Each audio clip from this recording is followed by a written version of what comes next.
இறைநெஞ்சம் பார்வையாளர்களுக்கு வணக்கம். சட்டப்பேரவை தேர்தலில் இன்னைக்கு களத்துல நிக்கிறது அதிமுக. பொதுச்செயலாளர் ஐயா எடப்பாடியார் இன்றைக்கு களத்துல 175 தொகுதிக்கு சுற்றுப்பயணம் பண்ணி இந்த திமுகவுடைய தில்லுமுள்ளுகளை மக்களிடத்தில் எடுத்து சொல்லுகிறார்.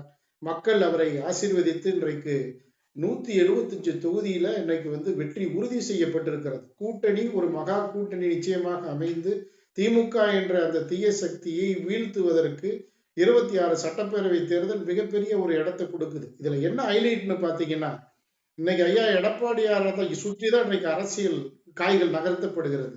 திமுக இன்னைக்கு அந்த கூட்டணி கட்சிகள்ல பாத்தீங்கன்னா, காங்கிரஸ் உடைய தலைவர் தாவேக்கால ஒரு துண்டை போட்டு வச்சுக்கிட்டு கூப்பிடுவாங்களான்னு காத்துக்கிட்டு இருக்கிறாரு. நட்பு கேடாய் முடியும்னு சொன்ன காங்கிரஸ் குற்றத்துல உறுதியா இருக்கிற மாதிரி இருந்தாலும் கூட உள்ள பல்வேறு பூசல்கள் குழப்பங்கள் இருக்குது. அதை மடைமாற்றம் செய்யணும். அதனால இந்த பாஜக அதிமுக கூட்டணியில ஏதாவது குண்டு வைப்போமான்னு தெரியுறாங்க. அப்படி பல்வேறு கருத்துக்கள் பொது வெளியில வைக்கப்படுது. அப்ப அதெல்லாம் கடந்து போய் இன்றைக்கு திமுக என்ற அந்த பொது எதிரியை வீழ்த்துவதற்கு எத்தனை கட்சிகள் இருக்கிறாங்க? அதிமுக கூட்டணியில பேச்சுவார்த்தை காலம் இருக்குது. பேச்சுவார்த்தைக்கு தொடங்கிட்டு இருக்கிறாங்க.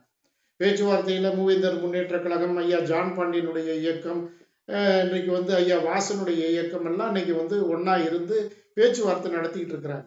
திமுகவுடைய உள் கூட்டணின்றதுல எவ்வளவோ பிரச்சனைகள் இருக்குது. ஆனா அதையெல்லாம் பெரிதுபடுத்தாம அதிமுக கூட்டணியை எப்படியாவது குண்ட வச்சு போடலாம், கூட்டணியை பிரிச்சு போடலான்னு ஒரு கூட்டம் பேசிக்கிட்டே திரிகிறாங்க. ஆனா அதையெல்லாம் கடந்து இன்றைக்கு பாஜக அதிமுக தலைமையில் இன்றைக்கு கூட்டணி மக்கள்கிட்ட சரியா ரீச் ஆயிட்டு இருக்கு.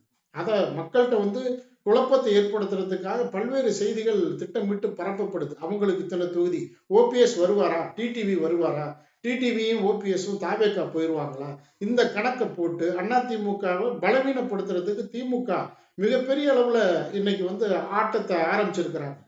அதையெல்லாம் தூக்கி எறிஞ்சிட்டு நீங்க ஐயா ஓபிஎஸ்ஆ இருக்கட்டும், டிடிவியா இருக்கட்டும், இன்னைக்கு அவங்க நோக்கம் என்ன? பொது எதிரி திமுகவை வீழ்த்தணுங்கிறதுல உண்மை இருந்தா நீங்க சேர வேண்டிய இடம் இன்றைக்கு என்டிஏ கூட்டணி அதிமுக தலைமையிலான கூட்டணியில நீங்க சேர்ந்தாதான் மக்கள் அங்கீகரிப்பாங்க. இப்போ ஓபிஎஸ் தாவேக்காவோட போறாரு அல்லது டிடிவி தாவேக்காவோட போறாரு அப்படின்னா அவங்களோட நிலைப்பாடு என்ன? 2016 மக்கள் நல கூட்டணிக்கு ஏற்பட்ட கதி உங்களுக்கு ஏற்படும். ஏன்னா சின்ன கட்சிகள், அதுவும் தாவேக்காவும் துவங்கி 2 ஆண்டு, அவங்களையும் நம்பி எந்த கூட்டணியும் போகல. அப்ப கூட்டணி இறுதி செய்யப்படல, உறுதி செய்யப்படல. தாவேகா தலைவர் விஜய் உண்மையிலேயே திமுக எதிர்ப்பில் உண்மையாக இருந்தால் எதிரியை பொதுவான திமுகவை வீழ்த்துவதற்கு நீங்க ஏன் அதிமுக கூட்டணியோட வரக்கூடாது? இதெல்லாம் நீங்க மக்கள் யோசிப்பாங்க.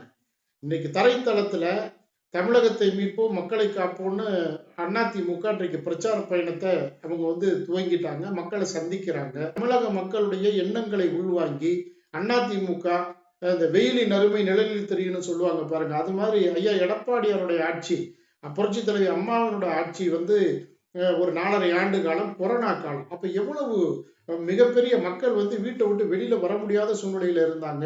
துறைகள் எல்லாம் முடங்கி போயிருந்துச்சு. தொழில்துறைகள் சுத்தமா மூடியாச்சு. சாலை வெறிச்சோடி காணப்பட்டது. அந்த சூழ்நிலையில கூட மக்களை பாதுகாத்து மக்களுக்கு தேவையான உதவிகளை செஞ்சது அதிமுக. பல்வேறு திட்டங்களை கொண்டு வந்தாங்க. இவங்க தேர்தல் வாக்குறுதி சொன்ன திமுக எந்த திட்டங்களையும், மக்கள் நல திட்டங்களையும், அதாவது தேர்தல் பரப்புரையில மட்டும்தான் சொன்னாங்க. அதற்கு பிறகு இந்த 4.5 ஆண்டு கால கடைசியில மடிக்கணினி தரணும், அதை தரணும், இதை தரணும்னு இவங்க கதையெல்லாம் விடுறாங்க. திமுக சொன்னதை செய்ய மாட்டார்கள் அப்படின்ற கருத்து இன்னைக்கு தமிழக மக்கள்கிட்ட பரவிடுச்சு.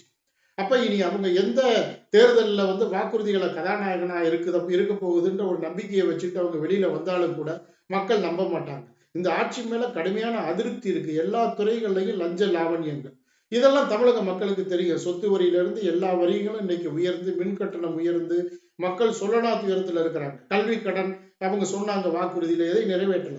அப்போ ஒரு வாக்குறுதிகளை நிறைவேற்றப்படாத இந்த அரசு விரட்டி அடிக்கப்பட வேண்டும், வீட்டுக்கு அனுப்ப வேண்டும்ங்கிற எல்லா நிலைகளிலும் இன்றைக்கு மக்கள் தயாரா இருக்கிறாங்க.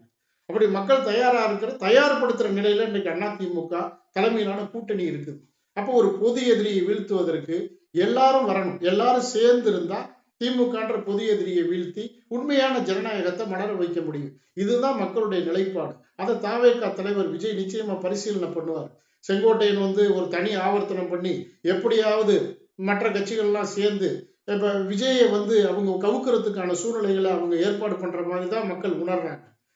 விஜய் வந்து நல்லா யோசிக்கணும். இந்த சூழ்நிலையில அவங்க ஒரு பிரதிநிதித்துவம் வந்தா தானே அவங்க இப்ப புதிதா வந்த இளைஞர்களுக்கு, தாவேக்கா இளைஞர்களுக்கு ஒரு தெம்பு இருக்கும்.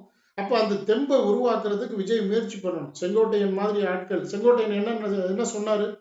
தாவேக்கா போறப்ப அதிமுக இருந்து பல பேர் தாவேக்காவுக்கு வருவாங்கன்னு சொன்னாரு. அது நடந்ததா?